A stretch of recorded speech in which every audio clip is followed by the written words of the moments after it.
And welcome to News Today. Coming up, criminologist Professor Ken Atefa comments work done so far by the Ministry of Health to find the missing 5 stillborn babies at the Konfanoche Teaching Hospital.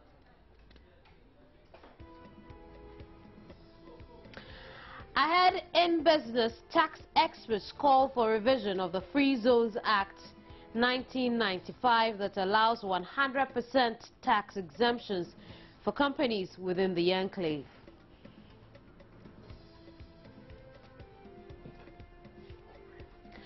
To come, the World Bank postpones $90 million loan to Uganda after President Museveni signed a tough and controversial new anti-gay law.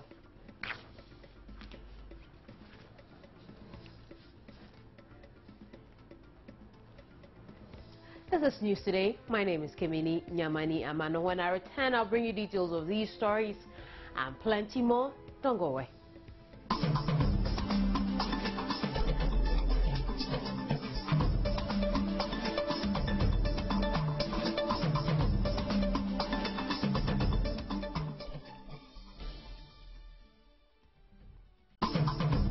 You're watching News Today. Now, criminologist Professor Ken Atefa has commended work so far done by the Ministry of Health to unravel the whereabouts of 5 stillborn babies at the Konfanoche Teaching Hospital. On Thursday, the Ministry of Health gave the board and chief executive of the Konfanoche Teaching Hospital a 2-week ultimatum to account for the corpses of 5 stillborn babies delivered at the hospital on the night of February 5. Well, I think the lessons are the known time-tested principles for investigating matters of this nature, the ethical standards and the procedures that must be followed. First of all, the investigative authorities, and in this case, the brain behind it being the ministry. I think, first of all, I should congratulate them for what they have done so far. The release they came out with yesterday does not suggest that they have they have any preconceived ideas about what has happened and what ought to happen in future. They appear to be keeping an open mind, and that's important. Natural justice principles must be respected so that you do not conclude a matter before you have heard the other side. And the hearing here means giving them a fair opportunity to state their case. And so, for example, they say, well, you say that X number of bodies, babies died at the hospital. We give you 14 days, produce the bodies. And therefore, the ball is thrown back into the court of those who are alleging that the babies died and who are therefore duty bound to produce the bodies or to otherwise give the certainty that, well, following their death, the following procedures were followed and the babies were appropriately, the bodies were appropriately disposed of. I think the other principle that ought to engage the minds of those who are handling this is that nobody, no matter how high up in an organizational structure, is above ethical standards or procedures. In terms of the broader issue of how we go forward, what the scheme that the ministry has put forward is commendable. It engages all of the principal actors in the process, and it deals fairly with those who must be dealt with. And by dealing with, I don't mean punished, but simply that they go through the appropriate investigative procedures.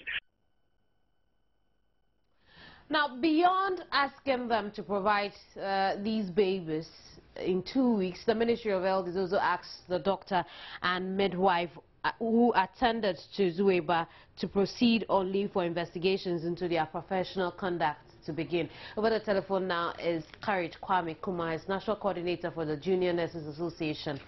Hello, Courage. Hello. Thanks. Good afternoon. Good afternoon to you too. Thanks for joining us on News Today. But what now? Well, it's quite an unfortunate situation that without the health sector in general. And in as much as we are to defend our members and promote the interests of our members, we also wish to state in no uncertain terms that the incident is embarrassing and should be condemned by all health groups.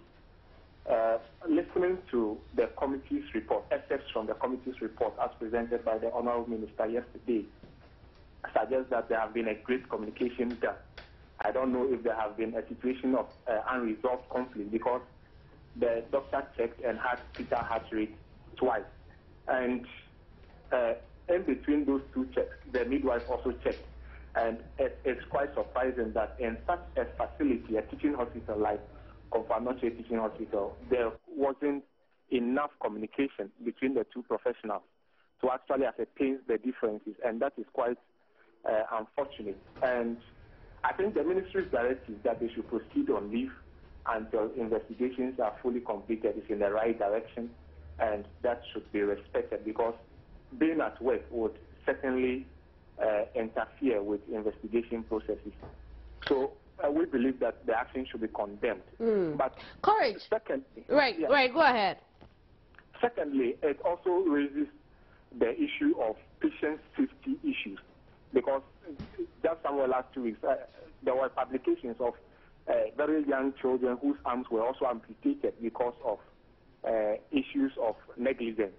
And as a country, we have not been able to put patient safety standards in place. None of our facilities in Ghana have patient safety standards. And the highest cause of patient safety issues in Ghana is, in Ghana and the world at large, is communication. And in this case, we can see it's a clear case of a gap in communication, which should be condemned. It also brings to mind the kind of training you receive before you become a professional nurse. What kind of training do you get? I think the kind of training Ghanaian nurses, because I'm talking about nurses and midwives, let me be specific on nurses and midwives. I think the training is in-depth. The training is to equip you to be a professional. And we can't say all Ghanaian nurses and midwives are bad, because if that is the situation, then our health sector would be in a chaos. Ghanaian nurses and midwives are really doing their best. They are really doing so much, despite the constraints under which they are put through. But yes, there are few nuts around us. There are few nuts here and there. But we cannot use isolated cases to generalize that the training system is not receiving the impact that it should receive. However, when such situations come, it's quite wrong to just pinpoint particular causes, but we should look at the whole system at large, where the people are working, the health system in general. And I made mention of patient safety protocol earlier, and the idea of people getting used to things and feel they know it all, and they've been doing it over and over again. And I think this one is a clear case of something that is being done maybe over and over again, and it has caught people in the grace of the law. I see. Let's come back to the issue of CAS. What is the appropriate procedure if a woman, has stillbirth? If you can come again with that. I'm asking, when a woman goes to the hospital, she gives birth to a baby, the baby dies. What is the appropriate procedure she is supposed to go through?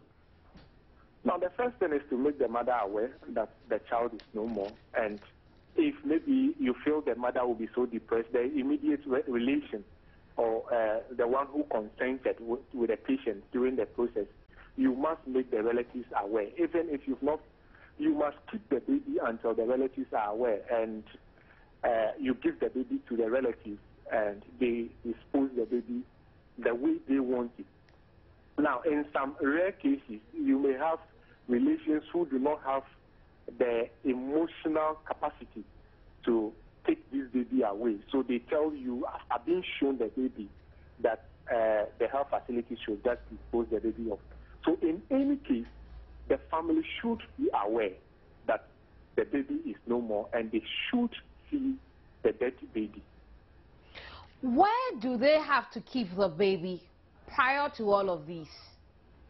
No, in a very ideal circumstances, within the first few hours that the baby dies, the baby is only wrapped and maybe placed in a pot or a carton and shown to the relatives. And if it's taking a longer period, the ideal place is to call the mortuary man to send the baby to the mortuary where the baby can be kept in the best conditions for the family to come and see. But I don't think it's totally out of place to go and burn the baby or even bury the baby when the family have not seen the dead baby. Right, I see. In all of the back and forth, we understand that the baby was weighed 4.2 kilograms. Is it normal to have the woman push this baby? Oh, yes, people do deliver such babies to 4.2. Some too cannot, and they are taken through cesarean sections. But it depends. They are monitored with what we call a pathograph, which is a chart, and their contractions and the opening of the cervix, which we call dilatation, is checked regularly at regular intervals. So this chart, it tells you if the woman can go through to deliver this baby safely or not. If the woman cannot, at a stage, you must send the woman out for cesarean section. But some people go to the extent of delivering these babies. Even 4.5 people do deliver. We also discovered in this particular issue that out of 16 deliveries at the labor ward of the Konfanochi Teaching Hospital, we have 5 of the children dying each day. How does this come to you? Now, the issue is, if out of the 16, 5 die, the question is, are they fresh stillbirths or they were macerated stillbirths? If they are fresh stillbirths, it means probably the babies were alive and they died during the delivery process. But if they were macerated stillbirths, it means the baby had even died before the woman reported to do the delivery. And where the baby had died before the woman reported, there is very little to be done about it. But when it comes to where the baby died during the delivery process, if the 5 babies are actually fresh stillbirths, then it's a cause for alarm, and maybe the facility should be looking at the protocols guiding managing of labor in that facility.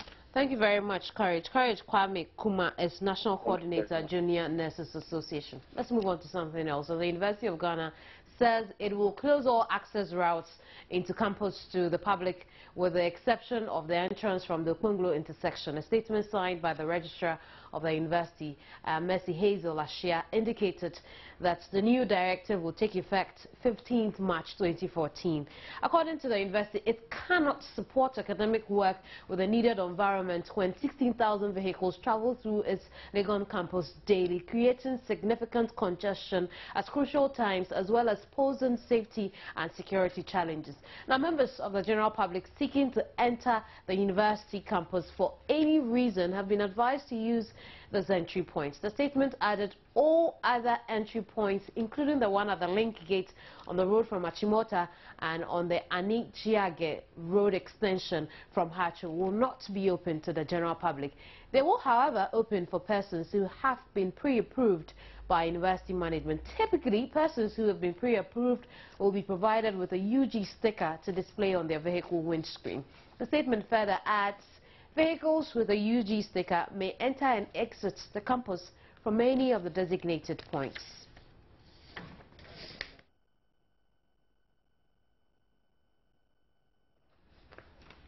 The Ghana Trade and Livelihood Coalition has acquired 100 acres of land each at Tongo Bio and Yinduri in the Talensi districts of the Upper East region to grow a total of 5,000 shea trees. The move is geared towards enhancing the cultivation, production and the marketing of quality shea nuts and shea butter in the district. Albert Sori's report. In order to involve all stakeholders in the project, a participatory share market development meeting was held at the Talensi District Assembly in Tongo. Leaders of women's organizations, opinion leaders and policymakers attended the meeting. Coordinator for the Ghana Trade and Livelihoods Coalition, Ibrahim Akabila, gave highlights of what the project entailed. Tennessee district. Of course, we want to later on expand it to other districts in the 3 northern regions. But it follows a number of years of research and studies to be able to understand exactly what is happening. We found out that there is a whole lot of economic dependence of shea nuts on, from the 3 northern regions. And then we sort of also assessed the situation of the tree in the 3 northern regions and realized that there was the issue of the depletion. What we want to do is to avoid that, and it includes also using irrigation, and then of course also having the use of fertilizers. He said bushfires in the Talensi district are the major threats to the project, but there are major steps in place to sustain it.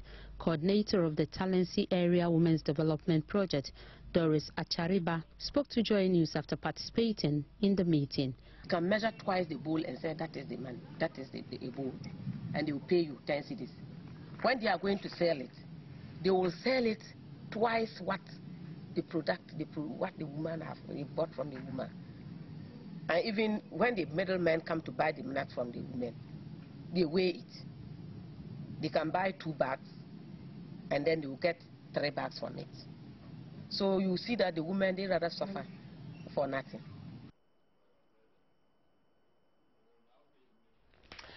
You're watching News Today. I'll be back shortly.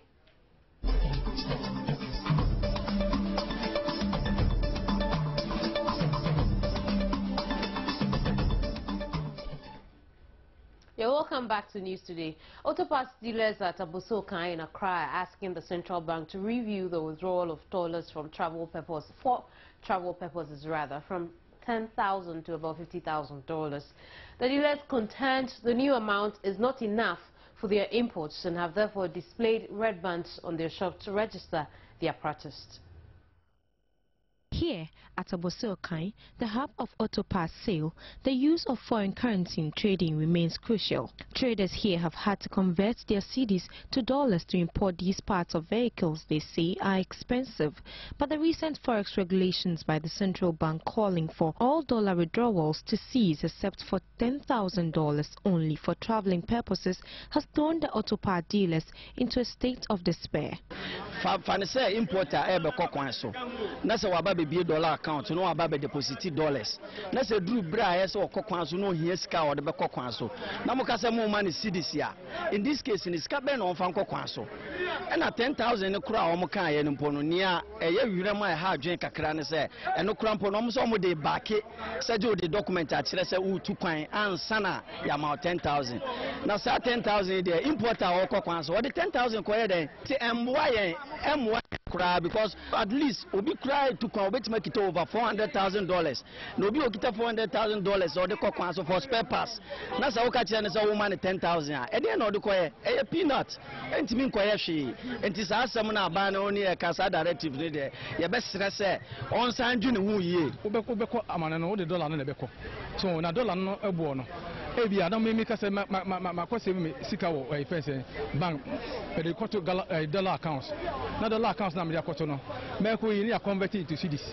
So no me say you see in this cedis no. But I know the aya na emu owiram kakra. But once I know me dey ko awon ne na akoto ade. They say the same dollar no mame.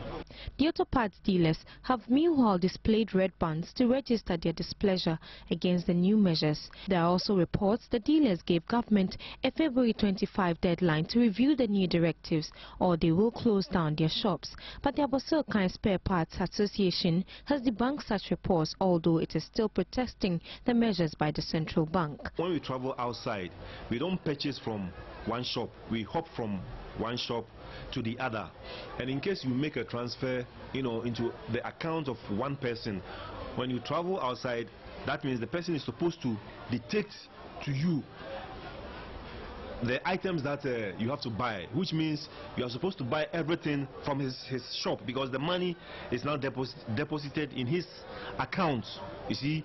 And we think those measures are not in the right direction. At least for small scale enterprise, we are not calling for too much. At least even if we are allowed to take about maybe $50,000 or $60,000 as cash, reverse when we are traveling, I think it's enough.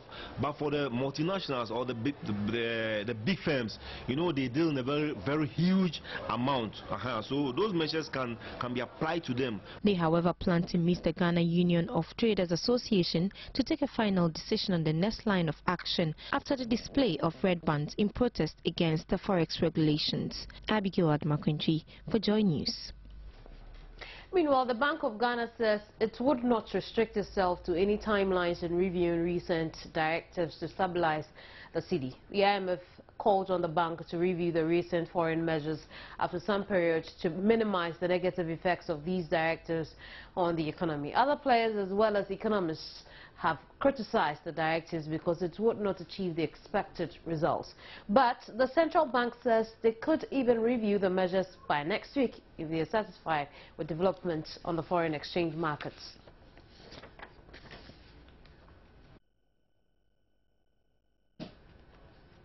Tax experts have called for the revision of the Free Zones Act 1995 that allows 100% tax exemptions for companies within it. They want such incentives to be moderate and controlled, as some companies within the free zones are abusing the exemptions, causing financial losses to the state.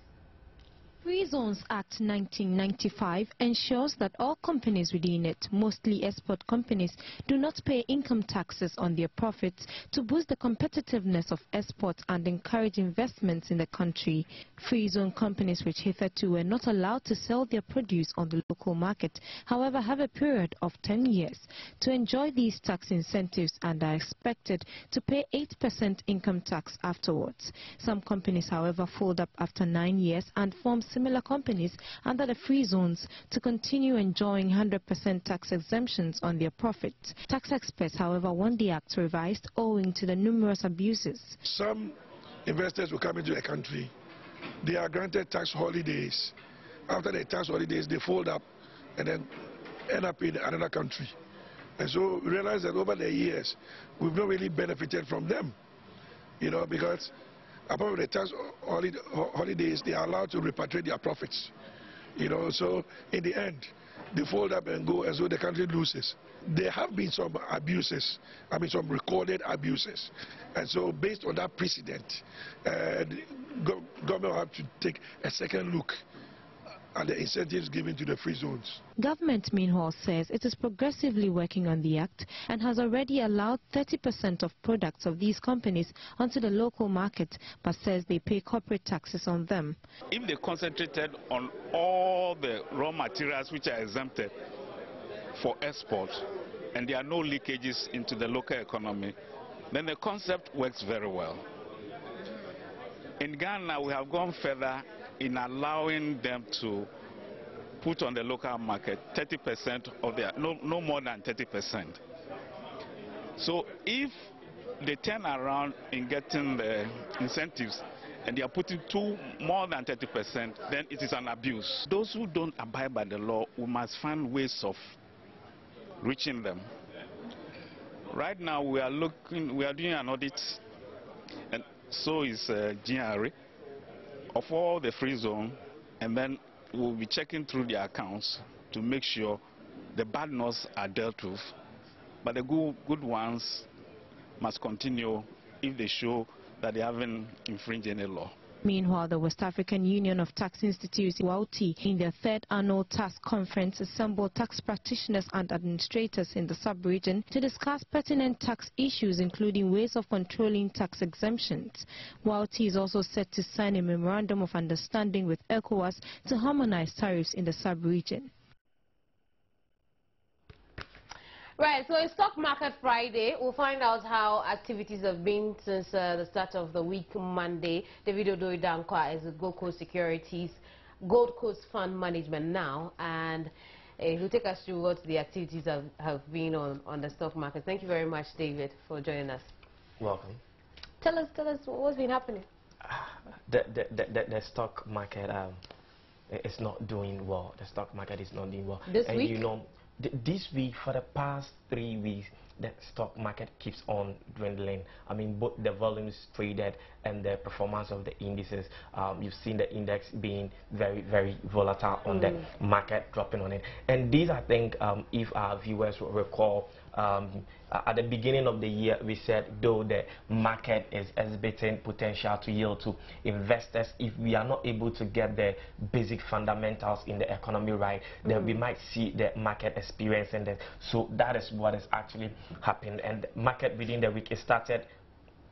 The composite index started at 13.48 year to date, but as at close of yesterday, had closed at 12.67%, and the financial index, which yielded as at Monday, was 22.88%, closed yesterday at 21.09%. If you look at the Gold Coast All Share Index, it started the week at 14.01, but it's down to 12.27. So you can see the indices are coming down, and if you're monitoring the performance of the volumes and the index, you can see gradually the the indices are coming down, and the All Share Index adjusted for dollar depreciation, that is the Gold Coast All Share Index adjusted for dollar depreciation, started the week at negative 1.57. That is a depreciation of 1.57, and closed yesterday at negative 3.60. So you can see the economic indicators is directly affecting the market performance. The market capitalization has also dipped slightly from 59,530.85 as at Monday. Yesterday closed at 59,286.99, so about 250 million dip on the market. And when you're even looking at the volumes, a total of 830,528 shares traded, as compared to last week of about 2 million. And if you are looking at the value too, you'll see the value has also dipped to 2,289,423.81. So this is how, in summary, the Accra best has been, and you can see it's not the best, though some of the equities, I would say, still has the potential to do. I was going to ask, are there any stocks that defied since last week's trend? Oh yeah, there are many stocks on the market, but you know, we are talking about the broader market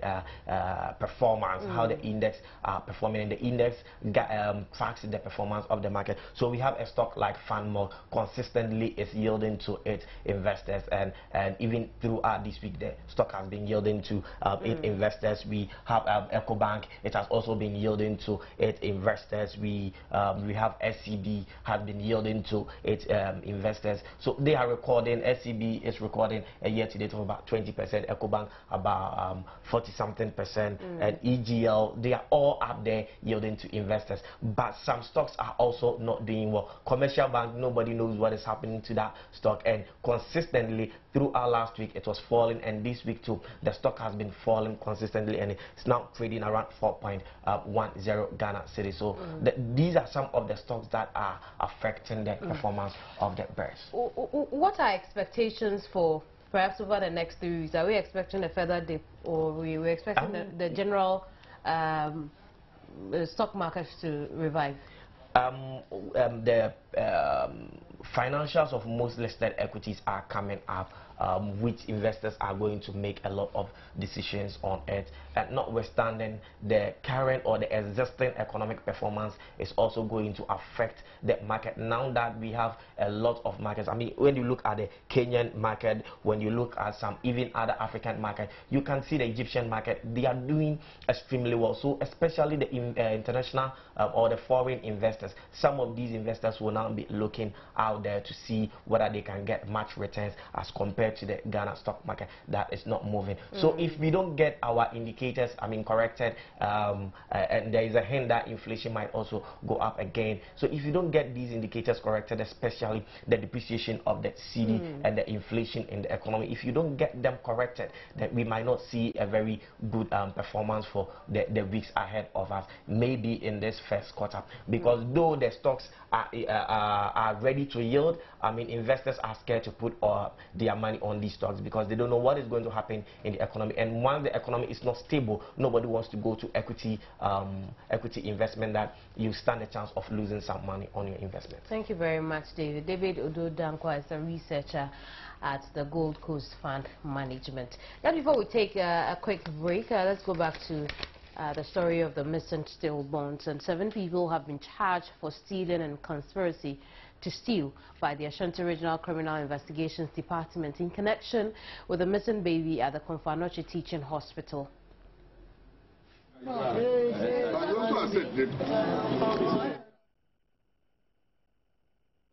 Mr. White. Yes, muna cikin ganginnan yara mu ne family amma alhamdulillah na farko an sako wanda aka kulle ranar talata shekaran jiya kenan saboda shi mutane suna zuwa nan suna gode suna gaida su kaza ya muna dadi sosai amma abin da nake so in shaida da jama'a ne da maza da mata da Christian da Muslim kowa ya shaharaka kowa ya ba mu goyon baya cikin wannan kowa ya yi nashi mun gani mun gode Allah ya saka da alkhairi amma har gobe muna son a yi kokari a ba mu goyon baya a taimaka a ga yaro ko a raye ko a mace amma mun fi son a raye amma in an ga haka ka san kowa aka ce gawan shi ya mutu gawan ne shaida aka ce mutu ya mutu saboda muna neman gawan mu kuma muna roƙon jama'a ai kokari a ba mu goyon baya haka malumma kowa ya sharaka kowa a da wasu ma duka su yi magana a yi yaki saboda yan baya su samu sauki kaga wani na mutu amma bayan shi duka sai shirya sai komi a gyara baya saboda shi muna wannan yaki ne mu ne yan Allah ya kawo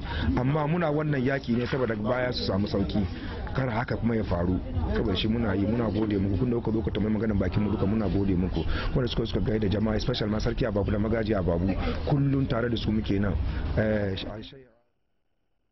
So you heard from a spokesperson of Suebe's family. He was happy about the support they are getting from all walks of life as far as the country is concerned. They are also happy that of civil society's involvement. They are happy about the latest development, the Ministry of Health intervention, the fact that some officials of Konfanoche Teaching Hospital have been arrested. And they want us to get to the bottom of this so that we can protect anyone who could fall in their situation in the future. I'll be right back.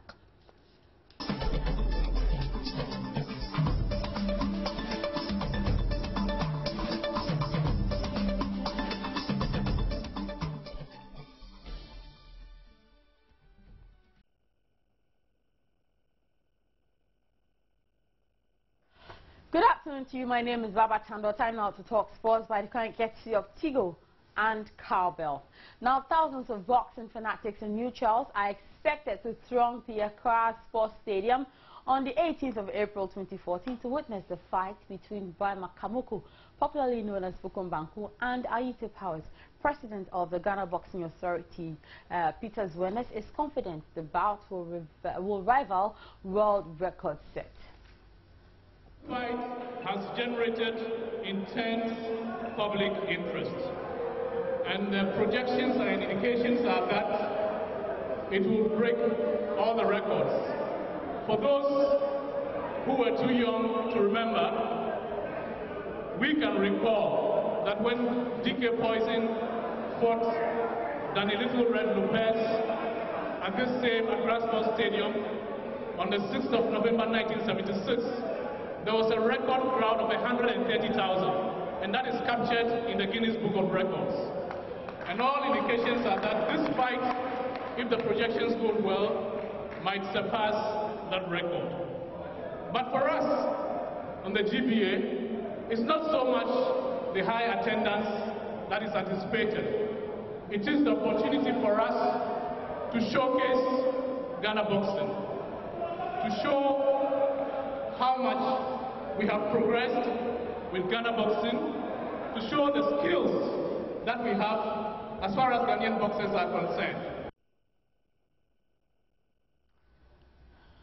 Now, it is barely 4 months to the start of the 2014 World Cup in Brazil. Ghana is yet to name a #1 goalie. Now, we don't know whether it's going to be Richard Kingston, Adam Lassen-Karse, Fatau Dauda, or local goalkeeper Stephen Adams. But Coach Kwesi Appiah earlier this week named the 21-man squad to play Montenegro in a friendly. Home-based goalkeeper Stephen Adams has been handed a call-up to the team to face Montenegro in the pre-World Cup friendly match next week. Now, on phone is James Oyedeji. He's a soccer historian, and I would want to find out from him. Uncle James, good afternoon. Can we say at this point that there's some kind of confusion in the goalkeeping department, in the technical setup of the Black Stars? Hello, the reception is so poor. Can you call on my Vodafone? Please, can you call on the Vodafone? Okay, we will get back to James Oyedeji there.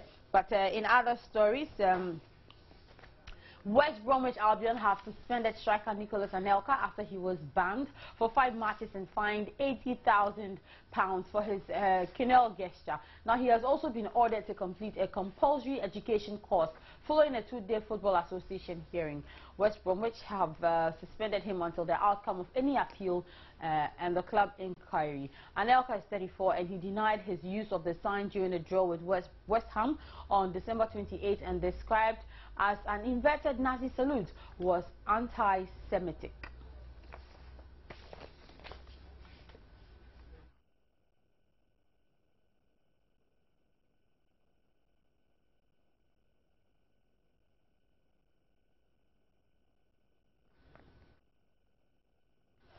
All right, we have James Oyedeji back on the phone lines.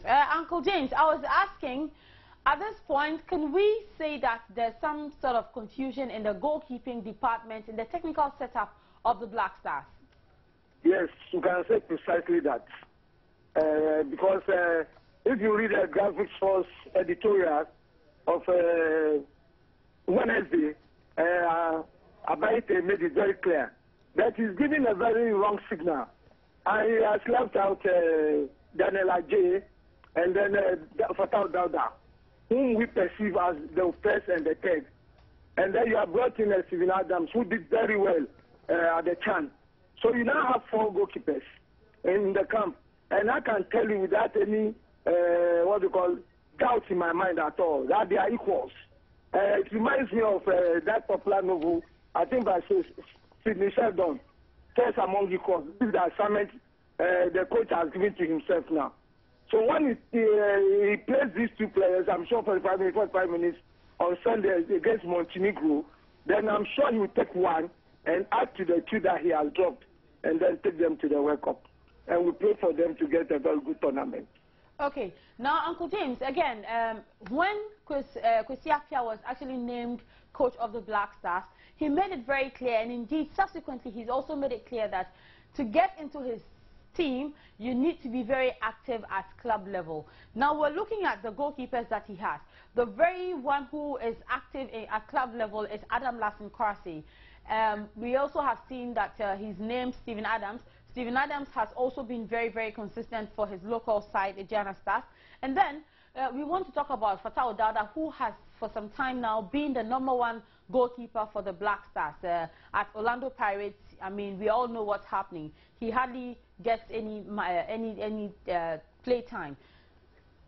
At this juncture, who do you think our #1 goalkeeper can be or should be? Should be. Given the scenario you have created, I think it's a paradox that the goalkeeper who is keeping very well, who won the cup for his club, is now not regarded as #1. He was on the bench during the last qualifiers. Then we have Stephen Adams, who's also doing very well, like you said. And then who I'd like to go forward to take penalty kicks. So what we're going to do is that if you put all these things in place, then Fatau Dauda should not be #1. If you remember, during one debate on Joy Sports, I said that dropping of Fatau Dauda is the beginning of wisdom. You recall that interview? Yes, I do. And some people called me and asked me, I said, he's not keeping very well. And even when he was in Ashgrove, and he came down after, I think, the African Cup of Nations, 3 matches he kept, he considered goal in every match. That is not my idea of a good goalkeeper. Right, so you're sure that the game against Montenegro on March 5 will certainly be the decider for Kosiapia to know who should indeed be his #1 goalkeeper? Precisely, my sister. He's going to choose Adam Kwarase, whom we have all seen that he was active. And I don't know why that boy is so unlucky. You remember our friendly match with Brazil, I think in London. He did extremely well. Then maybe he panicked at the Cup of Nations, and that was his... but that has always been the problem with Adam Kwarase. He panics at the least opportunity. No, I think he should do very well against Montenegro and earn his position back as the #1 goalkeeper for the Black Stars. Okay, Uncle James, thank you very much, and hope to see you around very soon. Yes, thank you, and greet everybody for me. Everybody would hear. That was soccer historian James Oyedeji. Now let's flip to Europe. And Italian Serie A leaders Juventus won 2-0 at the Trabzonspor in Turkey to coast into the last 16 of the Europa League Championships. Antonio Conte's side were plunged into their second-tier competition after Galatasaray dumped them out of the Champions League with a dramatic 1-0 group stage win in December. And still talking about the Europa League, Tottenham produced a stunning comeback to beat Ukrainian side FC Dnipro to reach the Europa League last 16 stage on a dramatic night at White Hart Lane. Trailing 1-0 from the first leg, Spurs' task became tougher when Dnipro's Roman Zozulia headed in a vital away goal. Spurs, however, produced 3 goals on the night to claim a 3-2 aggregate win to make it to the last 16. South African Olympic runner Oscar Pistorius goes on trial on Monday, facing charges that he murdered his girlfriend in his Pretoria home. The event is being called South Africa's trial of the century. There is no doubt who killed Reva Steenkamp, a well-known model and the girlfriend of South African runner Oscar Pistorius. Pistorius admitted to fatally shooting her on Valentine's Day 2013. Pistorius says he mistook his girlfriend of 3 months for an intruder to his Pretoria home and that he did not mean to shoot her through a locked bathroom door.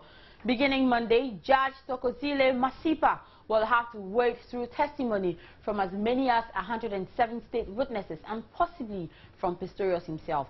The list of state witnesses includes forensics experts, family members and friends, neighbors and even an ex-girlfriend. The prosecution argues that the shooting was deliberate. That's a wrap for sports on News Today for this week. Is proudly brought to you by Tigo and Cowbell. My name is Baba Tando.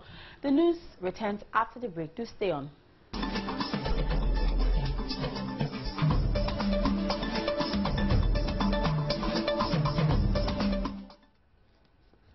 You're welcome back to News Today. Just before we get into international news, let's go back to the Ashanti region where we're joined by Lava Firms or Himinteria. There is a quick update on this CAS issue barely a day after the Ministry of Health has intervened. Hello, Hime. Hello, Kameni. We understand that doctors are saying they would work only according to doctor ratio patients and their working hours. Yes, that is what some of them told me. So, this is not a decision that has been taken by the entire doctors and the nurses here at the Confirmation Teaching Hospital. They believe that for the time, in time past, they have relaxed and then allow patients, the issue of patients overtaking their practice. So they want this time to ensure that they stick to standards, and then the standard will be doctors to 3 patients and then a nurse to 3 patients on a day. They believe strongly that if they don't stick to the standard practice, there will be a time that they will be called upon to answer some questions in respect of their practice. And I can also report from the Confirmation Teaching Hospital this morning. I've been here for almost 6 hours as we speak now, monitoring events for the Ministry of Health, release its investigations into the whereabouts of the body of the dead baby. And I can say that indeed doctors and nurses here are not enthused at all with the development so far. Some of them believe that this particular institution is being sacrificed and they don't expect the ministry to wage a media war against the hospital. They believe that the ministry should have made available some of the reports in its investigation at the doorsteps of the hospital. But as we speak now, management is also preparing itself to respond appropriately to the issues raised by the Ministry of Health. So inside the consulting room, it's a topical issue for both doctors and nurses, and once in a while, they also delve into it with patients who sit in front of them as they consult. So it's an issue that the hospital, doctors and the nurses, especially at the hospital, are not enthused at all. And the management, I'm told, is in crunch meeting, preparing their response to the issues that have been raised by the Ministry of Health, though they don't have a copy of the report. Luckily for me, I have one of the doctors here, Dr. M.S. Powerful. I will speak to him. Right. He will say... Right, please go ahead, Oyemi.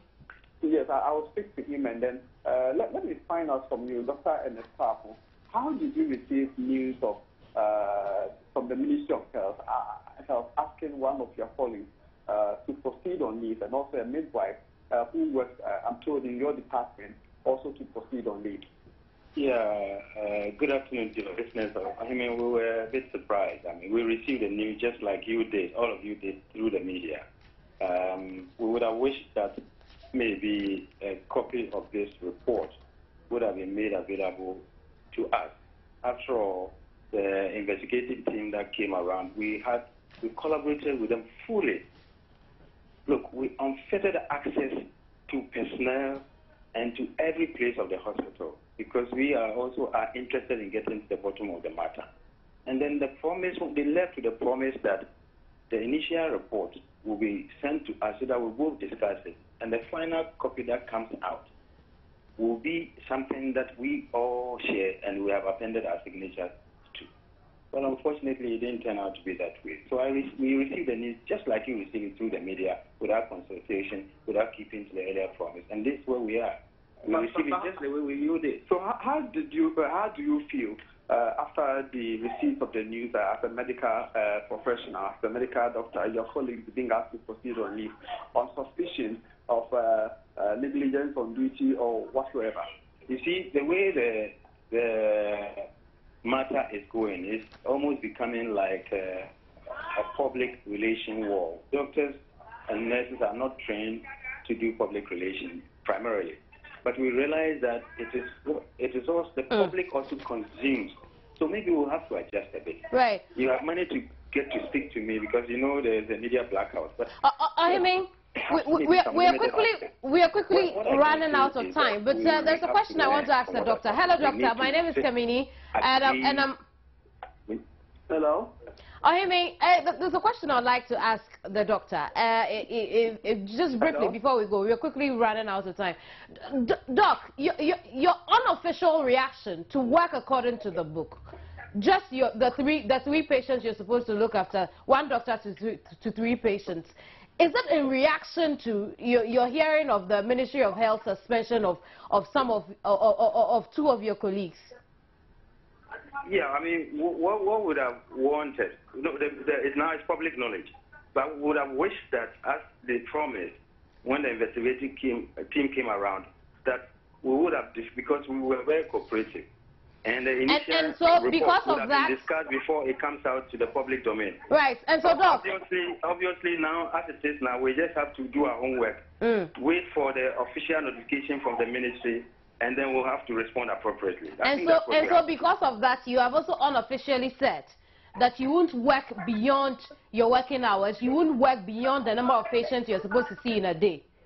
Well, I think that your journalist anchor is an investigative journalist. So whatever that he came across, people said that in private. And then, but it also stands to reason that with these current happenings, we have to sit down and review our standard operating procedures. So you don't mind holding us to ransom? No, what I would like to put on record through your medium is that the public, when it can, they should bear with us, because some of the changes that we make will affect patients and their relatives. they will know that we are not working normally like the way we did before. I mean, and you think it's okay? No, I mean, that's why we say they should bear with us. But you know, what we are doing will ultimately improve the quality of care to the same patients and their relatives. I see. Thank you very much. In the negative sense. We don't mean it in the negative sense. We'll leave it here for now. We'll leave it here for now. Thank you very much, Ohimentu. We've been speaking to Love FM's Ohimenteria and a doctor at the Confanochi Teaching Hospital. We'll bring you more on this in a subsequent broadcast. Let's look at the World Bank now. And on Thursday, it's postponed a $90 million loan to Uganda's health system over a law that toughened punishment for gays, an unusual move for an institution that usually avoids wading into politics. Ugandan President Yoweri Museveni signed an anti-gay bill earlier this week that strengthened already strict legislation against homosexuals and makes it a crime to fail to report anyone who breaks the law.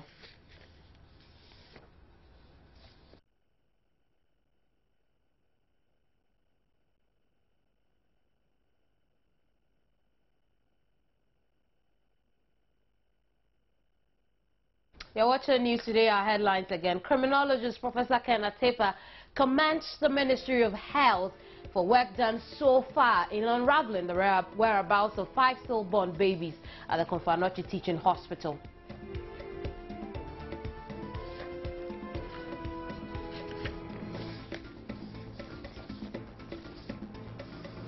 Tax experts call for revision of the Free Zones Act 1995 that allows 100% tax exemptions for companies within the enclave.